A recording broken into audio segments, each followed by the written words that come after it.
It's one of the oldest flags in the world.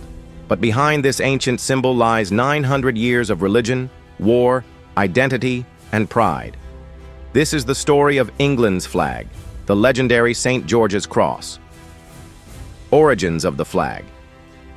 Our journey begins in the 12th century, during the Crusades, a series of religious wars fought between Christian and Muslim armies over the Holy Land.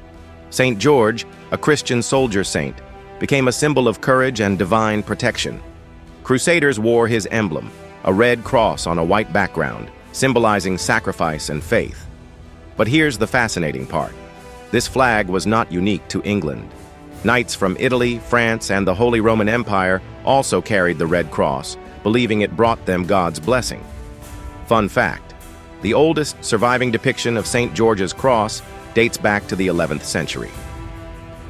England adopts the flag. By the late 11th century, the St. George's Cross reached England under King Henry II. But it was King Henry III, in 1277, who made it officially England's emblem. From then on, English knights carried the cross proudly into battles, especially against France during the 100 Years' War. The flag became a unifying symbol for a rising nation, one identity under one banner. The rise of St. George. In 1348, King Edward III founded the Order of the Garter, England's highest order of knighthood. He named St. George the patron saint of England, placing his cross at the heart of the kingdom's identity. The emblem became more than just a battle flag. It turned into a spiritual symbol, seen in churches, royal ceremonies, and festivals across the country. Fun fact: every April 23rd, England celebrates St. George's Day to honor its patron saint. England versus Scotland. But flags aren't just symbols. They are political tools. For centuries, England and Scotland were bitter rivals. That changed in 1603, when James VI of Scotland became James I of England, uniting the crowns under one monarch. In 1606, a new flag was created, England's St. George's Cross combined with Scotland's St. Andrew's Cross.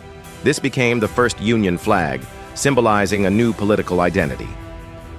Birth of the Union Jack. In 1801, Ireland's St. Patrick's Cross was added, giving birth to the modern Union Jack. This flag went on to represent one of the largest empires in history. At its peak, the British Empire ruled over a quarter of the world's land and nearly half its population. The St. George's Cross, once a symbol for knights, now became a global emblem of authority and influence. Fun fact: even today, the St. George's Cross appears in the flags of Australia, New Zealand, Fiji, and Hawaii. Today, the St. George's Cross is everywhere, flown at football matches, royal weddings, and national holidays. But the flag also carries different meanings for different people. In recent years, it has appeared in conversations about immigration, refugees, and national identity. For some, the St. George's Cross represents a deep connection to heritage and tradition. For others, it reflects a nation that is changing, diverse, and evolving. Beyond politics, the flag remains a powerful symbol, one that continues to inspire pride, unity, and debate. From Crusader knights to royal coronations, from the battlefields of France to football stadiums at Wembley, the St. George's Cross has endured for nearly 9 centuries. It's more than a flag. It's the story of England itself. Hit subscribe and explore the world with Globinary.